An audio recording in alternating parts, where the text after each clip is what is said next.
then I'm glad that everybody had a coffee, because now we are coming to the law, and so it's for most of the people a little bit boring, but I hope I will not bore you today. So thank you, Alessandro, for introducing me. So I didn't have to say much about myself, but just a little bit. I am a legal officer, and I am the head of the Research and Staff Unit at the Research and Transfer Department. The head is Professor Prange, and at Niederrhein University of Applied Sciences. So my personal interest in the summer school is that I did my PhD in theoretical medicine focused on the application of synchrotron techniques in connection with legal aspects of dietary supplements. So I am very interested in this summer school. So this talk is divided in two parts. First of all, I would like to give you a small introduction about IP. So we heard this morning a lot about IP and inventions, but now we will see it from the legal side. The second part are legal aspects. There we will talk about contracts, about, I love the word, killing phrases. I call them bad phrases, but then I will also call them killing phrases. So we will start with the part 1, introduction to IP, and I want to get you a little bit used to IP. So my first question, at first, I will tell you what intellectual property is from the legal side. Intellectual property is a category of property ownership that includes intangible creations of the human intellect. Whoa. Besides these formal definitions, we will now talk about more aspects of intellectual property. There are many types of intellectual property. So the most known, I think you all know them, are copyrights, trademarks, and patents. There are some aspects that apply to all of those categories of intellectual property.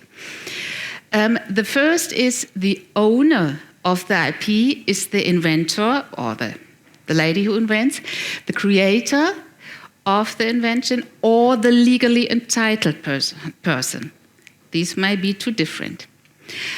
Then the next point is IPR are negative rights. I will explain this more later. So owning them does mean that you can prohibit others from using them. And the next important point is that the protection is basically limited in place and time. So this is the principle of territoriality. So the owner of the IP in general, everything is clear. But sometimes we have a situation in the beginning of a project, someone has an idea, the next has an idea, we mix it all, and suddenly we are asking, was this his idea or mine or of someone else? So I think you have to note as soon as possible that you can separate the parts of the invention of who was the inventor. So don't forget this, because you have a project for about 3-4 years, and in the end of the project, you're not sure who did what. So please note. So then the explanation I promised for negative rights. I have here a little example. You created a machine for gambling, sport bets. And surprisingly, all the requirements for a patent are met, you get the patent, and happily want to enter into the market. So I myself think every gambling sport bets machine has already been invented, but for the moment we will think about that. You are the owner, so you want to enter into the market, and then something is happening. Business prohibition. You get a letter of the authority who tells you, no, You are not allowed to use your patent. And you are saying, but it's mine. I did it, I have it, and now I can't use it. So there is a law in Germany, the Gesetz zur Ausführung des Glücksspielstaatsvertrags. So the only authority who is allowed to use and organize sport bets in Germany is the state of North Rhine-Westphalia. And it is, in general, not interesting anybody if you have a patent for a gambling machine or not, because of this law, who only authorized the state of North Rhine-Westphalia. So the point is, negative rights means no right to enter into a specific market, no right of freedom to operate, and no authorization to commercialize. So this is the problem with the negative rights. Negative rights has also another meaning. The meaning is that you can prohibit others to use your IP. So I have here some example. The first is the Google. I think everybody of you knows Google. Here we have a Google toilet paper. So be sure Google will react. Also, I, for myself, thought in the time of toilet paper shortage in the Corona crisis in Germany, a Google search for toilet would make sense. But I'm sure Google would say no. The next example, Microsoft Bimbos. Do you think this is correct? Or what might be the problem with this? In these shops, used computers are sold. So has anybody an idea? Is Microsoft Bimbos okay? It could be the trademark of Microsoft. So, this is already known. We have here two parts which are not okay. The one is certainly the trademark of Microsoft Windows, and the other one is this. You can compare that. It's nearly the same like Microsoft Windows. So it's also not allowed because everybody thinks about that this computer shop might be from Microsoft Windows. So then the next funny picture. Here iPhones are sold in pairs. And be sure Apple will react. Here you see the typical Apple of the iPhones. And so they won't allow these iPhones in pairs. If one is out of order, you have the other. So that's enough for the warm-up. And we are coming to the next principle. This is the territoriality. The protection arises in the country for which I have applied my protection. So if you want to protect your IP, you have to think about where's my market? What is important for me? So if you probably protect your IP in China, someone else may use it in America. So look where's your market, identify your market, and then look where to protect this. So it wouldn't be a very good advice to protect it everywhere, because that's very expensive. So choose where to protect, in which land, in which country you would like to protect. So in the Microsoft Bimbos and in the Apple example, we already have seen that there are different possibilities to protect something. So here I have this wonderful flacon of Lalique perfume, and here in this small example we have three possibilities to protect. We have the chemical composition, this might be a patent. We have the flacon, this is a design, and the name of the perfume, Lalique, is the trademark. All those are possibilities to protect something. So I think in the iPhone, now the real iPhone, we have 75 patents only in this small smartphone. So now I have a little overview for you about the different possibilities, about what you can protect, how to protect, and what are the steps you have to fulfill to protect it. Also, what are the requirements for the protection, how long can you protect this, and where to protect it. I will explain all those in the next slides. So here I have a lot of shortages, so I will explain a little bit more.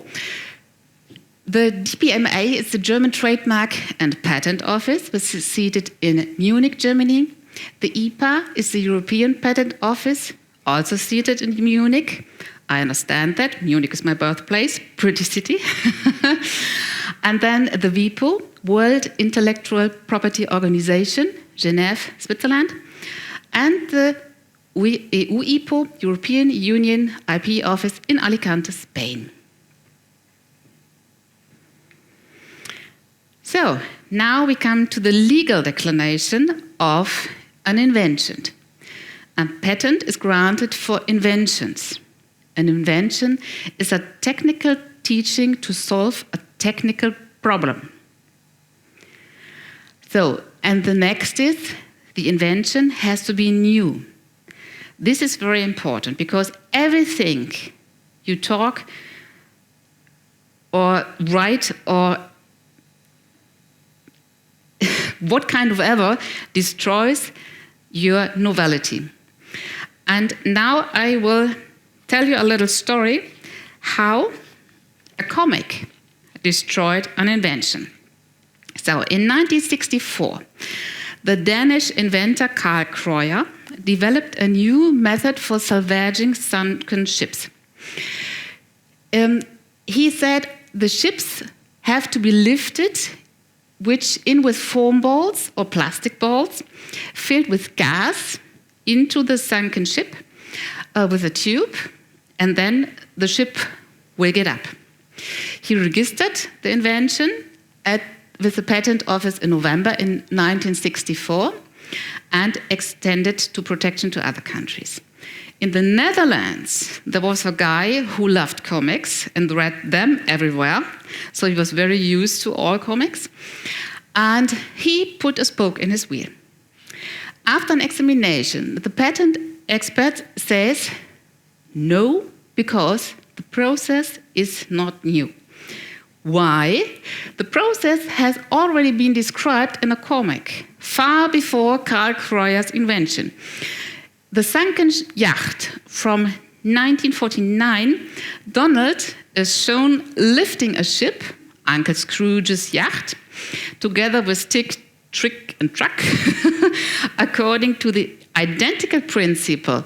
Here they use ping-pong balls, put it into a tube, and then Uncle Scrooge's yacht is coming up. So, what is important about this story? It is very important that you make good research when you like to patent something. The first is to look whether it is really new, and the second is to avoid unintentional patent infringement, because this is very expensive. So, how can I find an existing patent? There are different ways to look for patents. So we have the Dispatis.net, SBaseNet, and the WIPO. Here you can find them. There is a simple research, and there's a research for experts, but the pages are self-explaining, so it's no problem to find something. Then there are patent information centers in Germany, the PITSNet.de. I don't know if there's one in Spain like this, probably, but I'm not sure. And the next is to ask a patent lawyer. But my advice, before you ask a patent lawyer, please ask for the price. So probably the patent research is not so cheap. So then the next is a design. With a design, you can protect a product. The registered designs protect the appearance of industrial manufactured or manually crafted products. For example, clothes, furniture, everything we use here. Here I have a pencil. The typical of this pencil is that it's not round, but it has 3 sides for better holding it. Or a chair. I don't know what is now the specific about this chair, but it's a design. Also here, the design must be new and have an individual character. How to protect a design? In Germany, by registration with the DPMA, in the EU by registration with the EU IPO, and international with the registration at the WIPO. The duration of a protection of a design is about up to 25 years. If you do not register it, up to 3 years. But take care if you don't register it, because you can't prove it. If someone else is saying, this is my design, you have no chance to prove that it is your design. So if you have a good design, I would advise to register it. So then the next are trademarks. We have different forms of trademarks. We have word marks, sound marks, figurative marks. So in Germany, we all know the sound mark of a telephone. So this is a typical this is the Telekom in Germany. So this is a registered sound mark. And here I have some combined marks. Here the Asian tiger is a figurative mark, and the word mark. The same with this guasmas. This is also a combined trademark. The duration is unlimited. So normally you have to fulfill for 10 years, but you can extend it again and again and again. So the oldest trademark I found at the moment is the Coca-Cola trademark. Here you can see the filling date was in 1892. And at the moment, the status date is ending at the 1st of December is started 1st December of 2012. So look at the end of the year, near to the December, then you will see again 10 years. So every 10 years, Coca-Cola is doing it again. For the registration at the DPMA, you need the classification of goods. This is the so-called Nice classification, because they did it in Nice. The Nice classification is established by the Nice Agreement in 1957. And this is an international classification of goods and services applied for the registration of marks. After registration, you are allowed to use this sign. So how to protect a trademark? In Germany, by registration, by the DPMA, now you know the game. In the EU, by registration at the EU IPO and international WIPO. I also put here some possibilities to search for existing trademarks. And now there's one interesting. We also know the utility model. This is called the small or petty patent, but it is a true alternative to the patent, and I will explain why. So it can protect also technical inventions, except processes. It is not useful for biotechnology, but the requirements are nearly the same as a patent. So it has to be new, not resulting from the state-of-the-art inventive step, industrially applicable and reproducible. It lasts for 3 years and can be extended up to 10 years. So why should I use an utility model? The advantage is it is much more faster. It is much more cheaper. The DPMA will only grant a patent after examination, At the utility model, it will not do any examination. So it is cheaper, faster to obtain, but there's a disadvantage. Without examination, the protection is often weaker. So you have examination only if somebody files a request to cancel the registration. So this is a disadvantage. But you see here, the utility model protection is about 530 euros. This is nothing. At a patent, you have to pay the 10th of it. But take care, not all countries know those utility models. But here we can all be happy. So we have Germany, we have Poland, and we have Spain. So for all of you, it's okay. And China is now an expert in utility model applications. You see here the timeline in 2008, there were some, and now it's exploding. So the Dyson model, Dyson is a company who makes those hair dryers and those vacuum cleaners, so that's the word I searched. And they only use utility models because they are afraid of all those replicas which are too fast on the market, so that the duration of a patent is too long. So they only use these utility models. And so they had a lot of law cases in China, and they won all. So, and this is the fast protection against replica before a patent is reached. So that's why the utility model is so interesting. So the next IP I have to talk about is the copyright. This is a creative work. I hope the Polish guys of you know this little girl, the Pippi Ponchas. So in Germany it's the Pippi Langstrumpf. And this is a well-known creative work.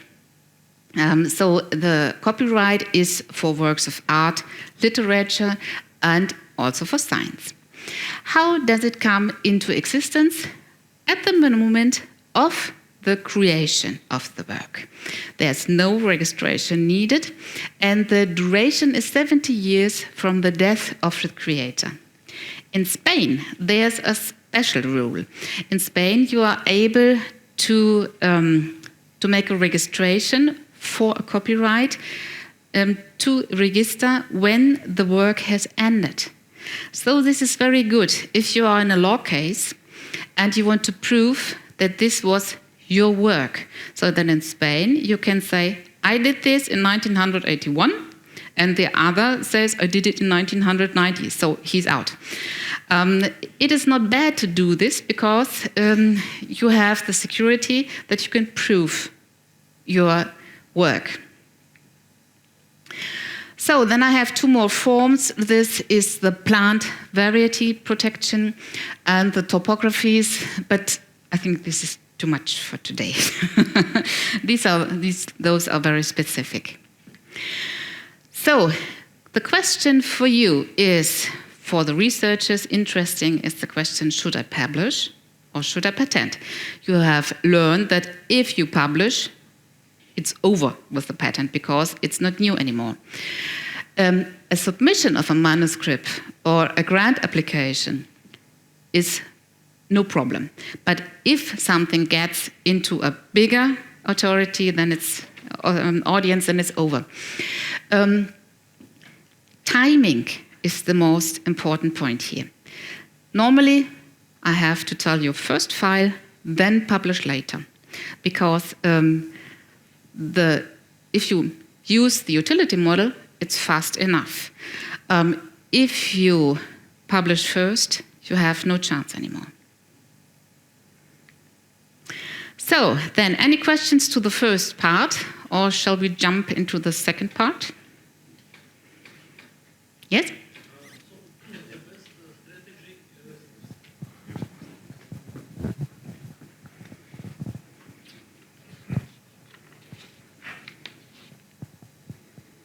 you. So the best strategy will be to use utility model, then to publish, and then we can wait for the patent. Yes, am I right? Because if you have utility model, Yes, you can. you have saved it? We save it, and we can base our patent on this utility model that we was But the first. Then you have to do it at the same time. If you have your utility model, it's already published in a specific time. So you have to do it at the same time, the application. And the utility model is then ready, then you can publish, and then your patent you already fulfilled before can come. So the things you need for your patent you have at the moment when you fill it. Okay? So it means that it is better to start working on the patent when we apply for utility model, or we apply You do both. If both. you want a patent, Yes. you can use only utility model. That's Yes. okay. And if you want to have a patent, then you have to take it all at the same time. If you have a time, Yeah. here is your starting point.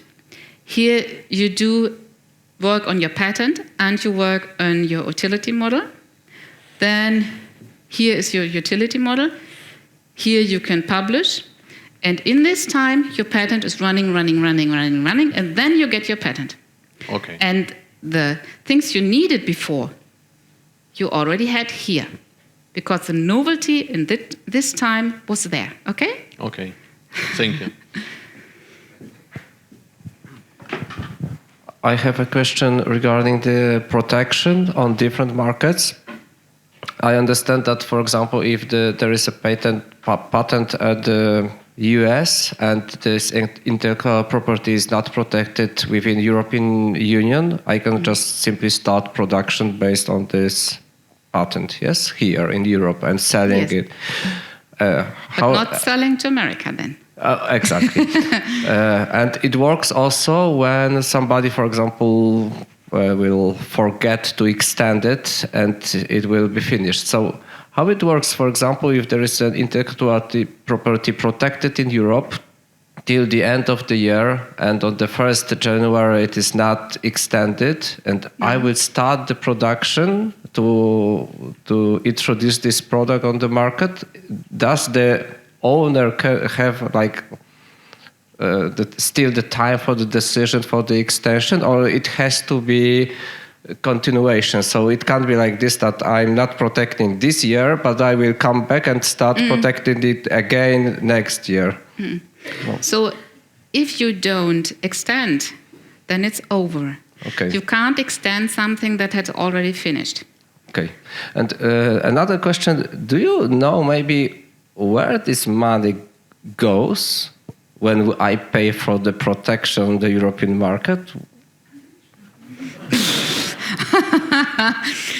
I have never asked myself, what is happening with this money? Who is taking it? So I think the organization of the authorities, and I'm not sure. Yeah, this is... A good question. I don't know. Yeah, I'm sorry. Okay, thank you. I don't think that all the patent offices or the legal advisors get new cars or something like that. Okay, then. I have a question. Yeah, yes. Also, we're thinking, you mentioned publication, but the same thing applies for communications to congresses and conference and so on, right? I mean, posters, right? Yes. This is the That's same dangerous. situation. So it's, This is the same situation. If you are just in your work group where two PhD students talking with the professor or something like this is no problem. But if you have a poster in an international congress or something like that, where are more people, then it's over.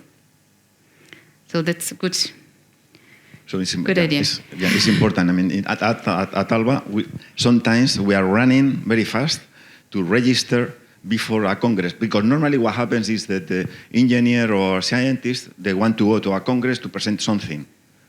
And then suddenly he realized that, wow, I would like to patent before going to to the Congress, and then we have maybe just 1 month, 2 months to prepare everything, and we have to run. Okay, this is a very common situation at Alba. At least I don't know if your experience is the same, but we know but that. this Yes. is very common. Yes. Okay.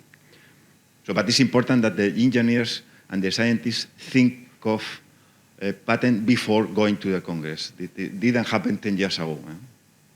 People went to the Congress and then realized, well, I would like to patent this. Okay, too late.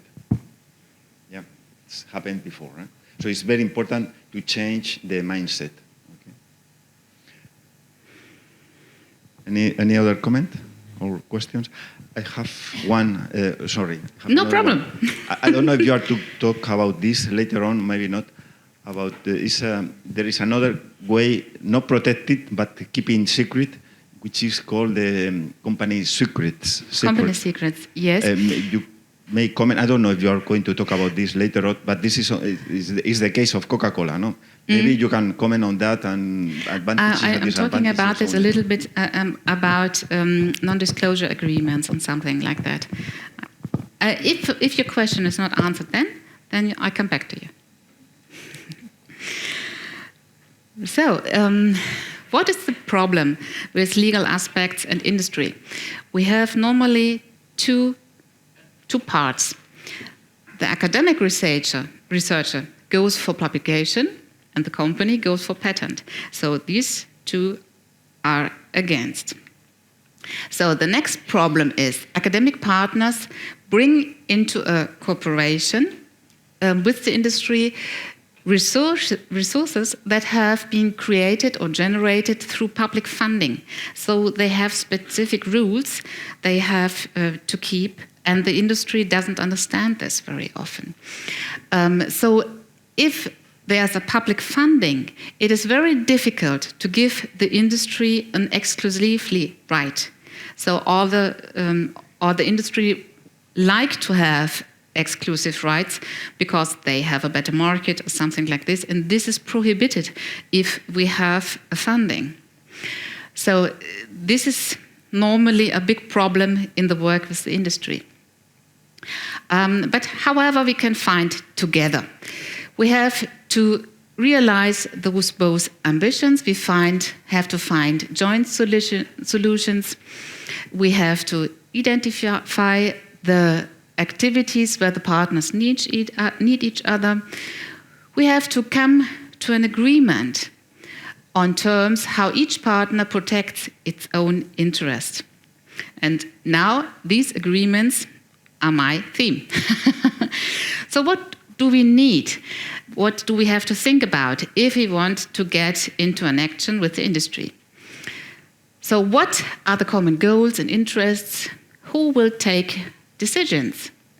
How does the decision-making process look? Who pays? What has to be paid? Who is responsible for overlooking and steering the long-term strategy? Who manages the portfolio and how? Who takes care of legal matters? Who takes care of project management and how often to communicate? These are all points we have to think about if we make an agreement with industry or other partners. So, another important point is, let's talk about money. The industry is most of the time interested in clear prices. They want to know and to calculate how expensive is it all for me. And the public research institutions are bound to legislation which tells them we have to prevent market disturbing activities. And most of the research institutions say, what's that? The academic institutions have no standard catalogs of services with predetermined prices, and so most of the commercial institutions are better in making prices than academia. So take care. Inventions are never included if you make a price with the industry, because at the beginning of the research, you don't know whether an invention can come or not. Inventions may come, but you can't force them. So never say that all inventions are included in the price. Industry always want that. They always say everything is included, every invention, but don't do that. So you have to take care and say, no, inventions have to be paid afterwards and not included. So the value of a patent is the future commercial benefit. Here we have the next problem, because the knowledge of the relevant market, the knowledge of the marketing potential, the knowledge of the costs until marketability knows the industry, but in the most of the cases, not academia. So we have to inform, we have to take care, and at the university, sorry, this was too much. There I come to your questions. So we have an organization we have to work with. This is called the Provendes. And they help us to find marketplaces. So it's not even the best, but we have nothing else. So we have to work with them, and they give us a little bit about good prices. So now the next is, how can it be ensured that all the things I'm talking in my meeting are kept secret? So if you think you are now at the start of a new project, you have an industry contact, and now you're going to get together. And now you're thinking about, so how much can I tell them? If I don't tell enough, bless you, if I don't tell enough, so it's not interesting. If I tell too much, probably they go away with my ideas. So please fall in love to confidential agreements. I heard yesterday that, I think Piotr said, we had no non-disclosure agreement, and I began to sweat. So in most of the cases, everything is going good because industry doesn't give so much information. So it was in your case, you told we didn't know what they were doing afterwards and so on. But won't it be more interesting to know what they are doing? So we are able to make a confidential agreement, and then we are able to know more. And so the usually normal confidentiality agreements have fairly standards, and everybody uses them. So don't be shy. It's nothing unusual. Everybody works with them. And they are fast in execution. So sometimes I don't understand that even the researchers say, no, please not. I don't like to, if I start with a paper and they have to agree it, so they will run away. No, they are used to it. Everybody used it. So please fall in love to confidentiality agreements. So the safest way is all present participants sign a written declaration. So you have everybody. So if this cannot be achieved, then I recommend you the following process. In the invitation of the meeting, it is pointed out that it is only possible to take part if each participant undertakes to keep the content secret. With the acceptance to the meeting, such a declaration is considered to have been made. At the beginning of the meeting, at the beginning of the discussion, the attention is drawn again on this point, and if someone says, I don't want to draw it, then you can say, okay, that's nice, bye-bye, see you once again. So the commitment to the agreement is important for you. If there's someone not doing it, then you can't start.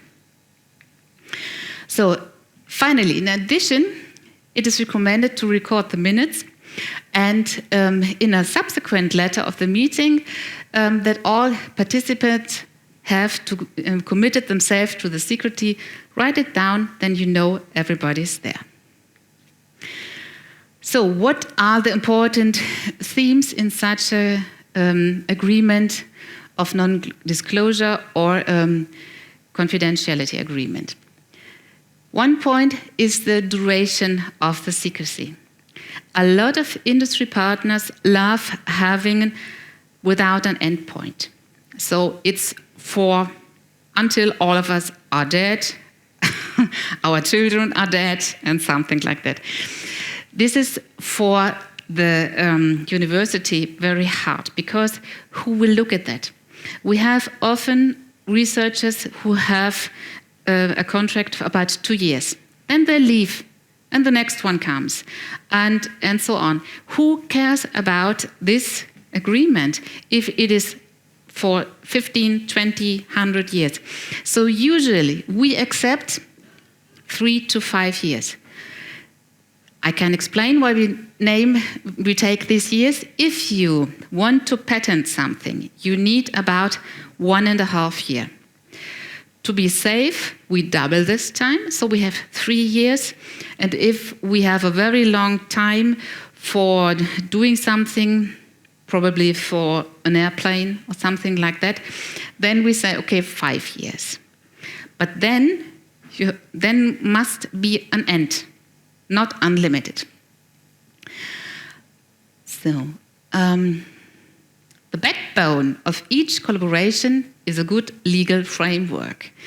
Yesterday, Michał told me in the bus that we had a very good agreement at the beginning of our SYLINDA project when we two were talking about the contracts. This was why we had a very good preparation. So the agreement was very smooth and everything was okay. So this is important for you, have a good preparation. What kind of legal framework do we need? We need a contract. A contract is an agreement reached between 2 or more parties, based on which parties agree on certain terms governing their relationships in particular situation and commit to perform certain obligation. This is the formal definition.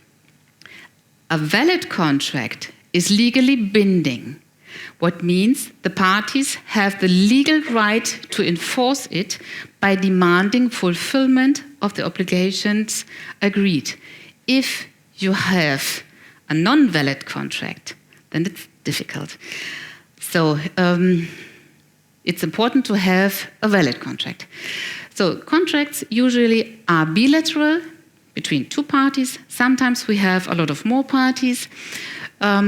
This is very often in research collaboration. So here in the SYLINDA project, we also have more than 2 people.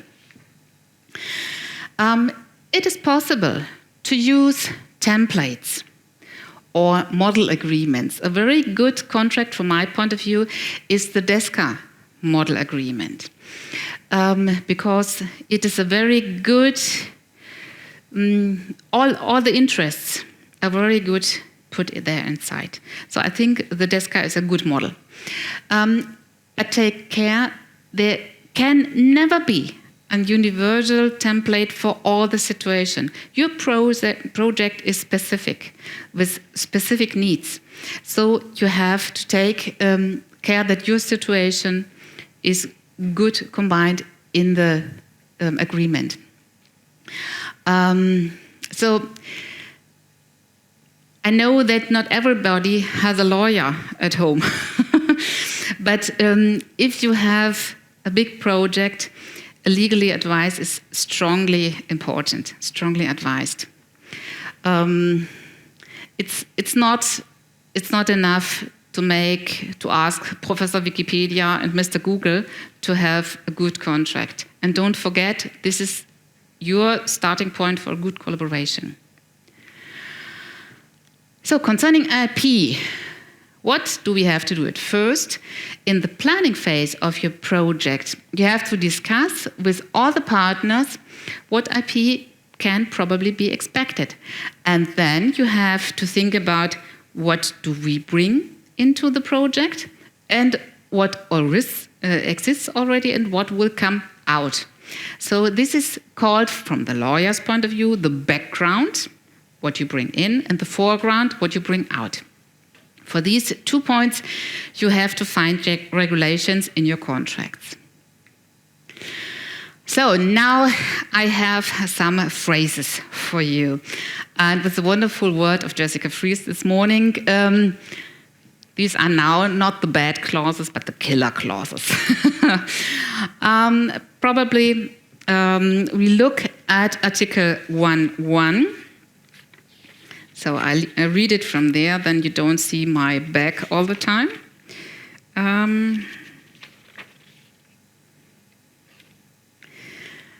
Probably you look at Article 1.1. Do you think there's any problem with this clause?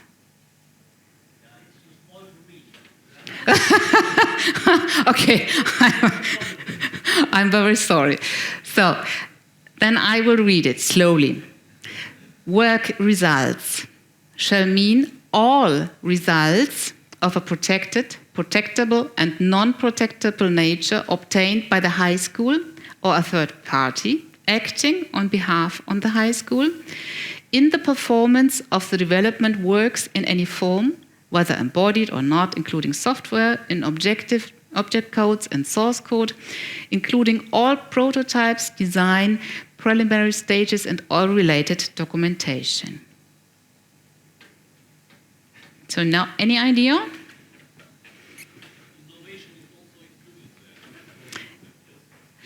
That's a good idea. Innovation is included there. So the foreground is very far. This is a point. And so Only applies for high schools. It's only for high schools. yes, that's the point. Perhaps another point. Who is the third party acting on behalf of the high school? Are you sure that you can do anything with third parties' rights? So I think this is a problem here. So normally definitions are boring for non-lawyers. They are reading it. And this is very dangerous because in definitions there are a lot of clauses which are very hard for the university. So I read definitions and here I would put a lot of it away. So the first is all rights obtained by the high school, the university. This includes also the students, and it includes all. What is if the professor who is working in this project is probably thinking about something which is not in this project? So in his spare time, the professor of biology, is inventing a new motor for a car. So this is nothing industry has paid for, but in this definition, it's theirs. So please take care of the definitions because there are a lot of bad killer clauses which are very difficult for the university and for the researchers. The next is the definitions. Here I have a lot of more definitions on this side. These are all contracts I had in my work at the university. So I didn't put them out of my head. So the university gave us all those bad clauses, and I had to no. So here, these definitions are very broad, and you can't see at a glance what is the problem here. They give us sometimes 3 pages of definitions. Then please read them separately and look where's the problem. So now we will look again at the clause here with some more explanations. So the first is all. This is including students. The second is obtained by the high school, everything. And here you have to ask yourself whether you can dispose all those things which are in this definition. So, and in this contract, I think you already said that you think there's a problem who owns the results. And here in this contract, at the end, we have a next clause, a next bad clause, where even this is happening. So in the contract, they say the high school, so the university, shall assign to industry all rights to work results as soon as they arise. And the next problem is we grant the exclusive rights to use the results of work, and so on and so on. So the industry shall have the sole right to use and exploit all work results in any way it chooses. So what you can say in this contract is, bye-bye IP. So take care about that. So the next problem in this definitions, in this small part, is the killer word to grant. Take care with this word. In the normal, usually, understanding of this word is to accept without question or objection. But for the lawyers, the meaning is another. If you say we grant something, we have a liability regardless of fault. This is important. You are liable. It is not interesting whether you made a fault or not, whether a third person made a fault or not. You have to be liable for this point where you grant something. So take care about the word to grant. The next killer clause is the word warranty. Usually, you think a warranty is a formal agreement to fulfill an obligation. The sound is, I will do my very best, everything will be okay, I try. No, for the lawyers, it is more. Warranty means liability for defective performance, in particular liability for defects in quality and title. This does not fit for research, because sometimes in your research you will find out that the thing you wanted to do is not happening. So the failure in research is imminent, the possibility is there. So you can't warrant that your research is coming to that goal you defined before. You can say that you will give your very best, but you can't warrant the foreground. So, the next clause. A lot of the researchers don't realize the problem of these killer words. So, this is also from this contract I have had here. So, there's a lot of written, and then we say the high school, the university, shall keep the relevant embodiments of the results of work in safe custody for industry until they are handed over to industry. This is a so-called custody agreement. So the problem of this custody agreement is that you have not only a duty of care, so you have to protect the stored items against damage, against destructions, against anything else, but the custodian has no right to use. So this is the important thing. If you have something in safe custody, you are not allowed to use in any way. So the next clause is about inventions. Here, it's again the problem, each invention. I already mentioned before, if we have the biology professor, I already told, invents the engine for a car, so it's also included, even if it's simply completely other thing. So take care, it's not each invention. So the next is, again, talking about money. A lot of industry partners say us, So if we have an invention, we will give you an inventor bonus of 1,500 euros. Or something. I really had a contract where they said, we give you 300 euros. This is not real market price. So just to compare, the legal fees for a patent application are from 1,600 euros to even 4,500 euros. And if the industry is able to pay so much and want to pay so much to protect the right, then the right has a value. And this value has also come to you because you are the inventor. So 1,500 euros are in principle not a fair amount. Sometimes there may be a different situation if you only have a part inventor or something like that, or the industry partner worked a lot with you. Then this may be possible. But in general, to say everything for 1,500 euros, that's not enough. So the range of usual license fees are about 0.5 and 10% of the money the firm gets of your invention. So these are other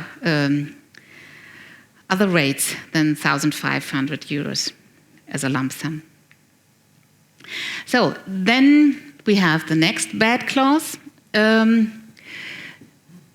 If there are people involved in the work from the university, the industry wants from us an appropriate agreement to grant that all people are giving also their rights, and that we have to ensure that we give the rights of all people, also the students, or even if they are not in contract with the university, and that we also take care about the secrecy for our people who are working at the university. So, but normally the university have no extra appropriate agreement with everybody who's working in a project. We have in Germany the Tarifvertrag der Länder. This is a general law where all our workers are included, and there we have some rules, but not the ones the industry wants. This is very difficult for the universities to make an agreement with each person who is in a project. So this is also a clause where you have to take care about. And here are the same, you know it already, to grant, bad word, to ensure, bad word. So now another killer clause is about the background. The background is what you bring into the project. If you probably have already a patent and you say, I bring it into the project, we may work with it, then the industry says, wonderful. After that, I am allowed to use it, but not only in the project, but also after the project, forever and ever and ever. And so you are giving the industry for free your background. That's not possible. It's useful that you give your background into the project so that you can work, but never give it without a fee outside of the project. So here in this clause, your background is also, like at first, your IP, bye-bye. So then the next, confidentiality. We have a little door. Industry is packing into the contracts to find their exclusivity. They say, okay, you can also use it, no problem. You can use it for teaching, you can use it for your own research. And then we have the little door of the confidentiality. Because industry then says everything as well as the work results have to keep secret also beyond the duration of this contract. So if you have to take confidentiality, you can't work with the results. So here, you are not allowed to use anything because you are subject, your results are subject to secrecy. So, and by the way, with unlimited duration, if we are all in the ground. So this is also a bad clause. Also take care about the background. So this we have already talked about when to file the patents. You have to look that the points which are important for you are in your contract. If you forget that, the industry will look what is good for them and not only for the researchers. So take care about your own interests. So, what have we learned? Take care for definitions. Read definitions. I know it's a little bit boring, but press your teeth together and read them. Then take care of bad words. Save your background. Save your results. Demand reasonable compensation. You are not worth less than the lawyer who files. Then take care about confidentiality and take care about another rights of other persons. Students are not people who are working for the industry. Other thing is if they have a contract, but if they have no contract, they are third parties. So, at last, I have some examples of good clauses. I put some of them in your teaching materials that you can see them. So here the situation is another. It is a balance of the industry interests and the interests of the university. Each partner shall remain the owner. So no one is giving all to the other. Each partner shall remain the owner, and we have a regulation about background.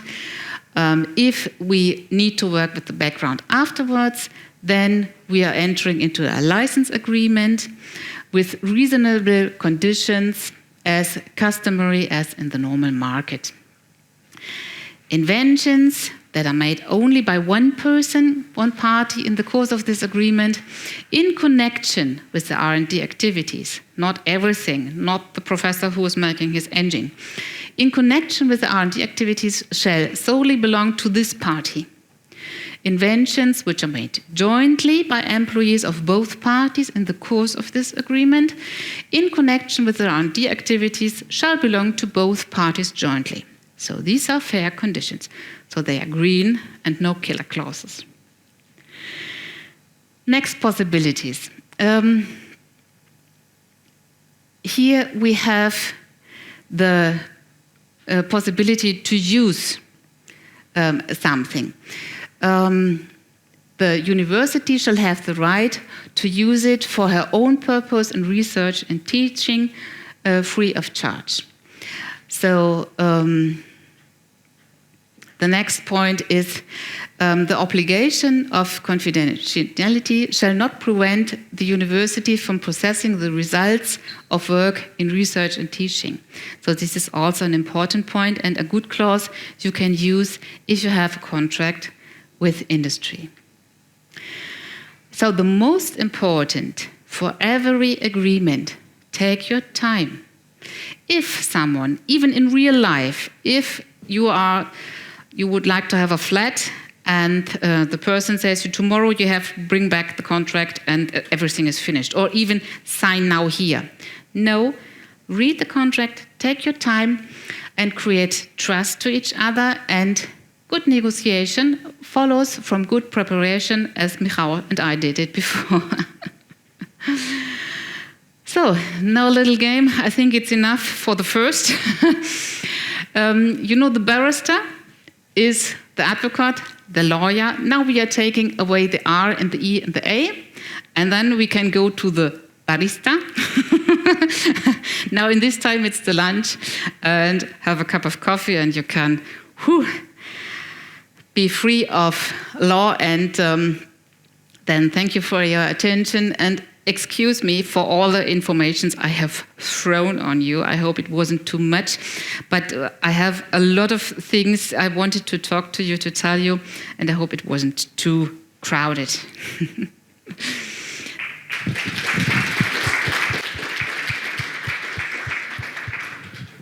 Thank you very much for the presentation of all this information, Susan. Okay. And now questions? Okay. It's not really a question, it's perhaps a remark. We worked at Bonn University, of course, a long time with all those clauses. One of the problems in collaborating with industry is that very often you don't start a research area from scratch. Goodyear is owning several hundred patents on tires, on preparation of tires, and so on. And we also tried to protect things and saying if we find a tiny twist in improving things, we will find a patent as university.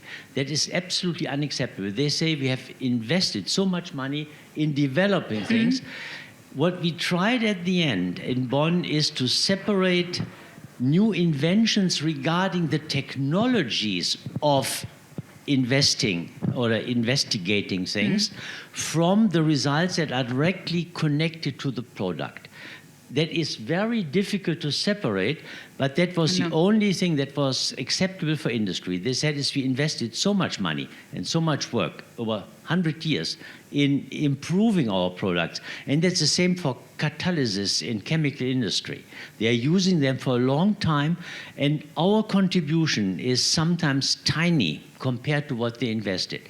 The only thing that we could really protect is if we could use synchrotron radiation or another technique for a special characterization of things, that we could protect those. But that's also very, very difficult. We also tried, for example, to protect our way of characterizing rubber networks.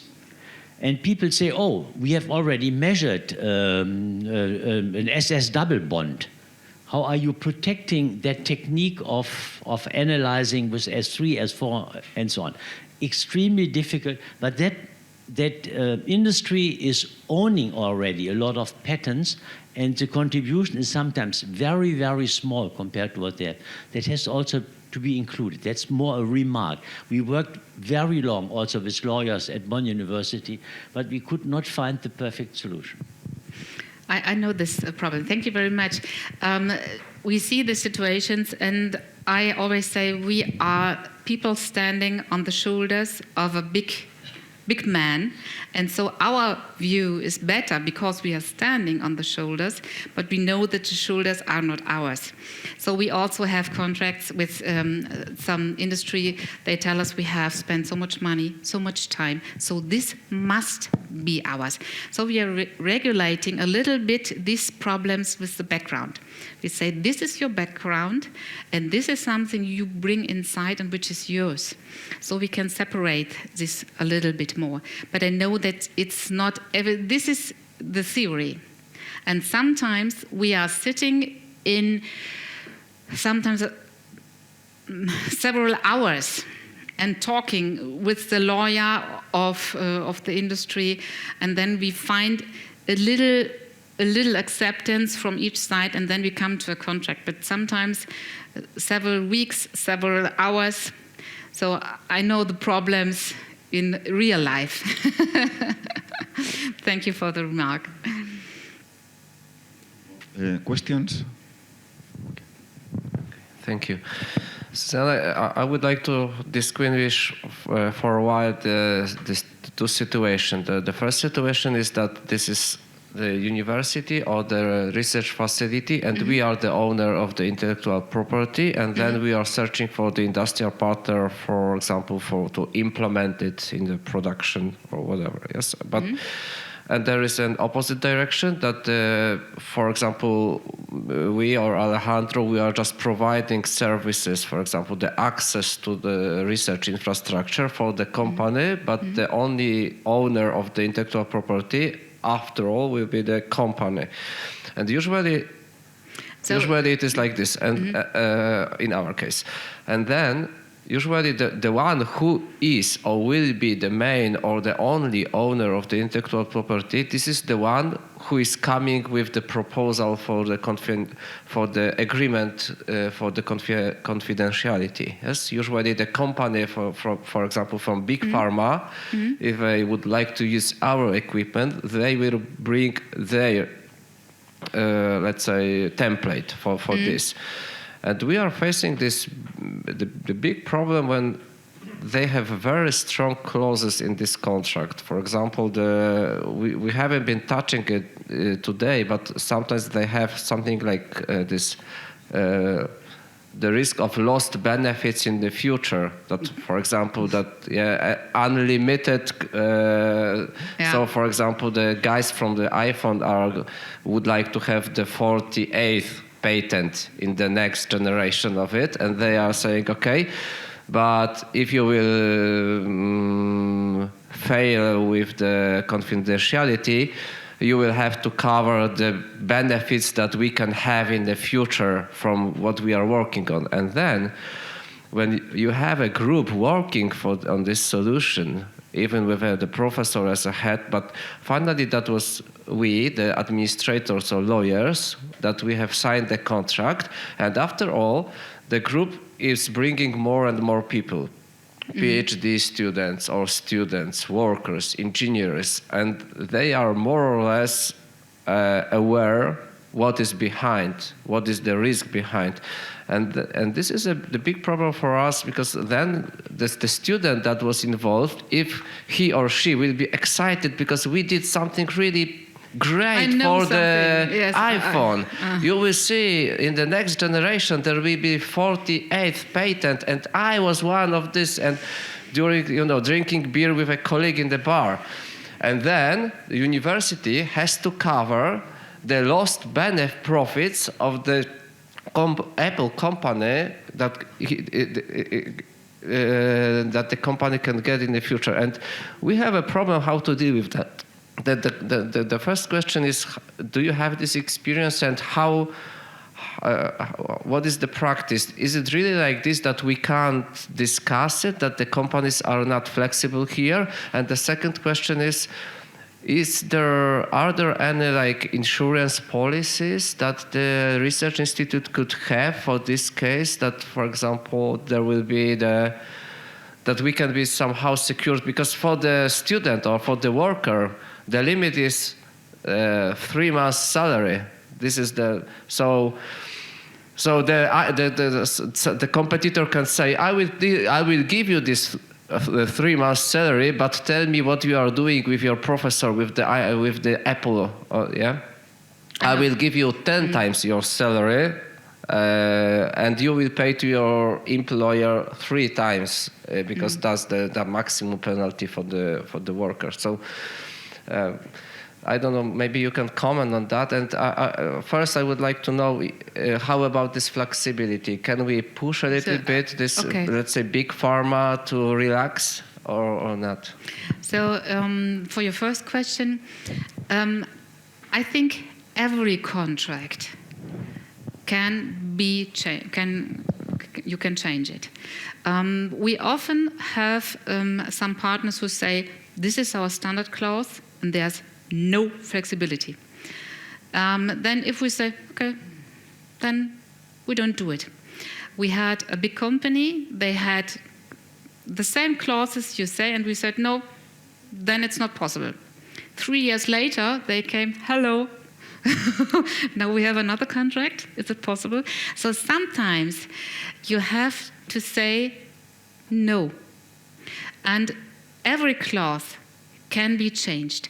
And from my point of view, I see that the industry is very flexible if you explain the problem. So I talk with the lawyers and tell them, this is our problem, this is not possible because, this is not possible because. And then they understand it, and then we make together clauses. They love it if I give them the clauses because they don't want to have work at all with it. But if I give them the clauses, so we are able to change clauses. It takes time, sometimes it's difficult, but in the worst case, I had situations where I said, no, we can't accept it. And then suddenly they come back because they see what you have to give is not in every edge. And so they are also interested in your work. So I think we are able to be a little bit stronger and say, okay, I don't sign this. We are not able to sign this. If I tell them we are a university which is tax funded, we have to look at the general block exemption, the EU law, and we are not able to sign this. 0 point. You don't do it. Then they say, okay, what's possible for you? Or if they say, we only can accept American law, probably. The law is often a point of difficulties. And I tell them we are a German tax-funded organization by public law. We are not able to have American law. I don't know American law. I can prove it. I don't know what risks are there for the universities. So I tell them American law is a no-go. And then they say, oh, we have another company.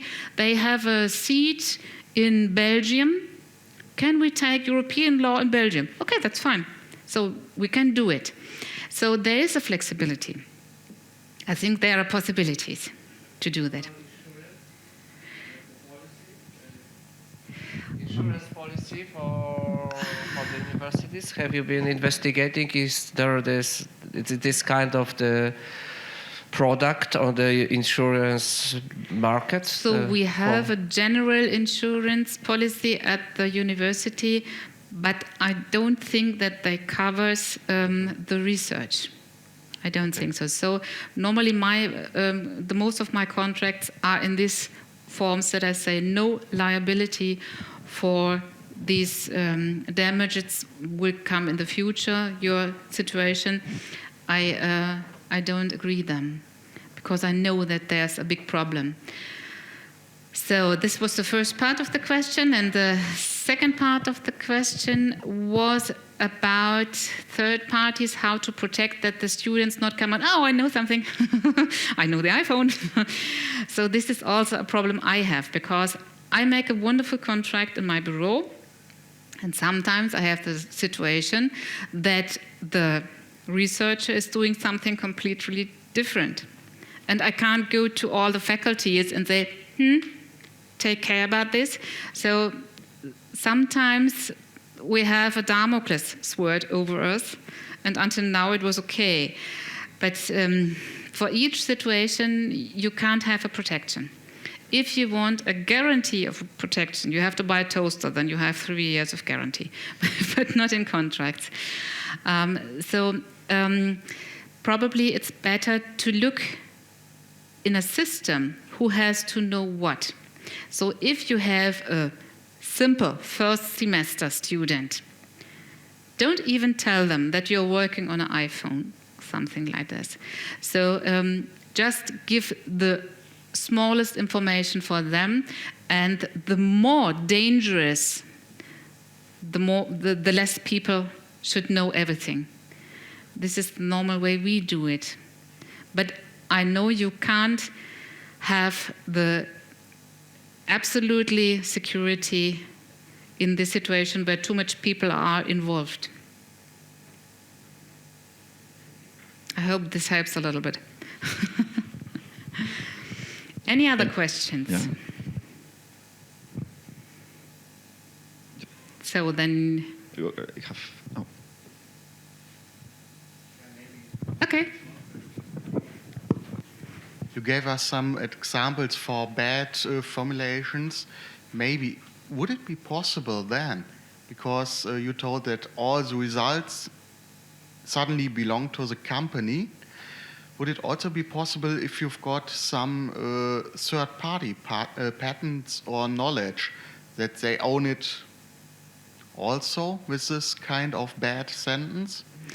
If you say that these third-party patents are background in your contract, and you have a bad clause, then it's included. So, but if you don't tell them, and you're working with some patents of third parties, then you have to take care that you are allowed to work with those third parties' patents? This is another question. There's someone, the owner of it. Are you allowed to work in this project with the patents or not? If you are allowed to work, then take care that you tell them that this is your background and this is only for this project, and afterwards not. So then you have to take double care. Can you use them, and can you give them back afterwards? Okay, thanks. Okay? Okay, I have a question. It's related with license contracts. Is there any prevention, any warning about the license contract? I mean, in terms of you have to limit the duration or have to limit the... So we have different types of license contracts. Normally, we don't even know if we go into a license agreement, we don't even know if probably the patent will go into the market, will be a product to the market, and will the company get some money? We don't know. So it's very hard to say them, okay, for the next 10 years, we are not interested whether you earn money, but give us a sum of 10,000 euros a year. So the company will say, not possible. So we often make a combined system. We say you have to pay a fixed lump sum, and if you earn money with our patent, with your product, we are all happy, and then we want to have a percentage on top. So we make this combined. And usually we say a limited time less, and by the time more. So I think the duration, there are many possibilities. It depends also how long do you like to protect your patent. Each year you protect a patent, it is more expensive. So in the first year, the fees are small. In the last year, the fees are high. So if you know, I don't want to pay for my patent in year 5, then perhaps combine a contract and say for the year 1 to 5, we make a license agreement, and in the year 5, I sell it to you. So this is also possible. Many combinations in that case. Everything is possible. Okay, thank you.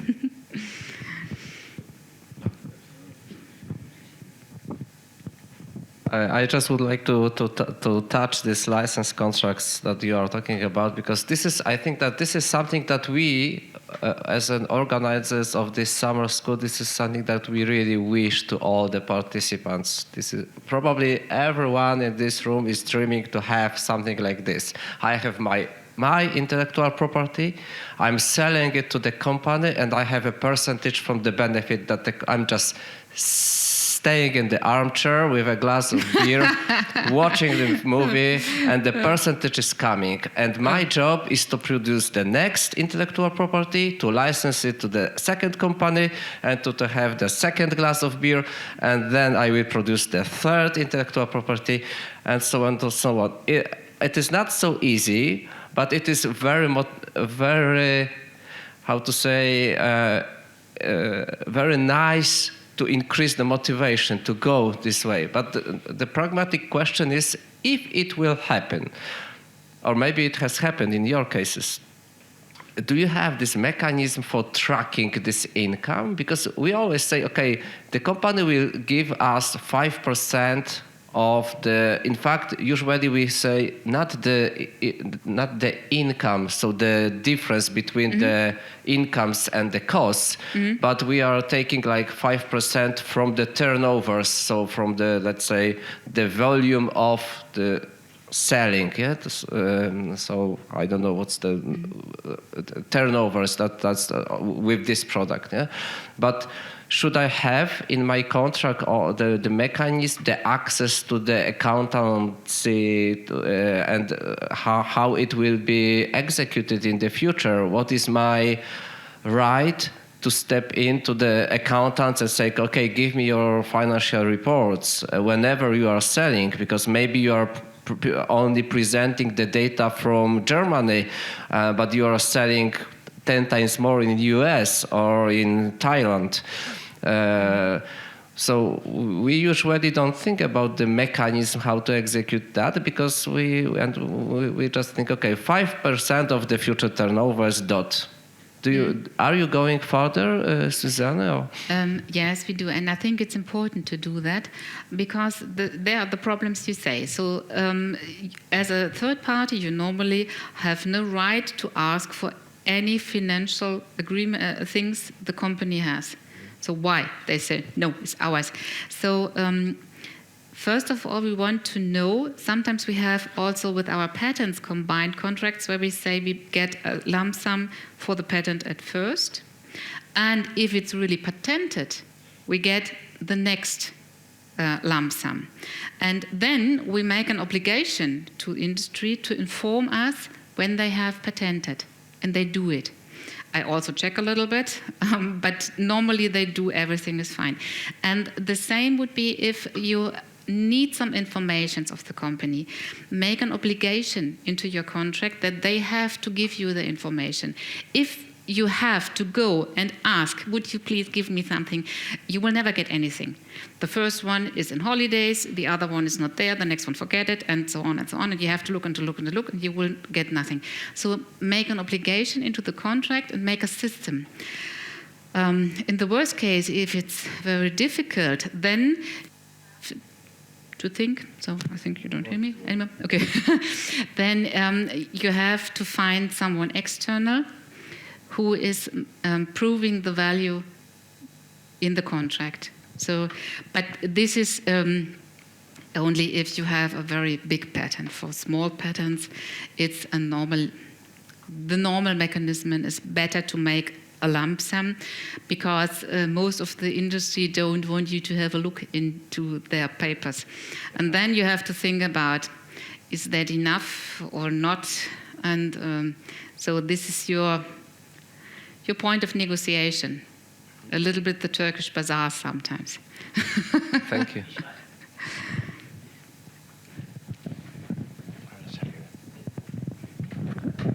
We discussed now one special situation. That means filing patents with companies. At a university, there is another situation. I, as a professor, can invent something. And you say filing a patent without a company is pretty expensive. It is especially expensive in the US. And you are just covering the US. You will never cover China, for example. And in some cases, the patents that are filed by companies are so broad that we have given up filing any patents on nanotechnology. That is completely hopeless. Because some of the bigger companies, IBM, for example, they filed patents that are so broad that even if you have a special way of having, let's say, a bimetallic nanoparticle, very nicely as a catalyst, you can't file a reasonable patent. It takes hundreds of thousands of dollars or so, and we have given up at one point in time. We said we are not filing it. It makes no sense.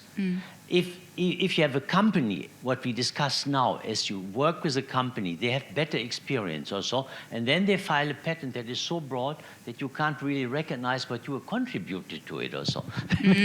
That's right. No, that's really, we have given up filing in the US patents for, let's say, nanotechnology, even for applications of nano in medicine or so, because we had the way of transporting drugs to cancer.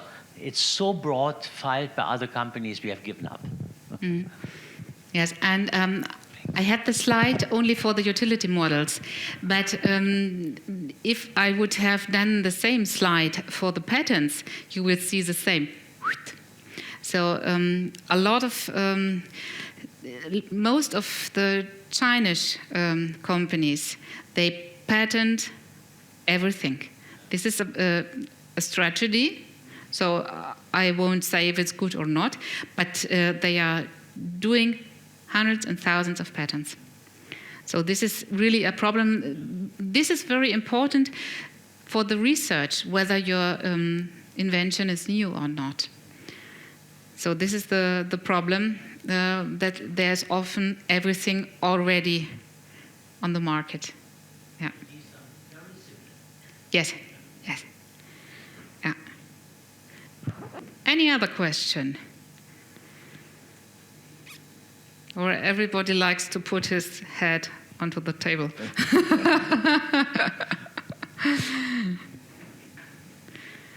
Okay, no more questions. So No more questions? thanks again to Susanne. Okay. Oh, sorry, I forgot something.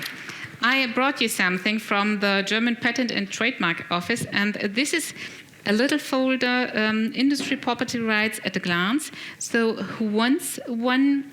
I probably give it to you, and you give it around.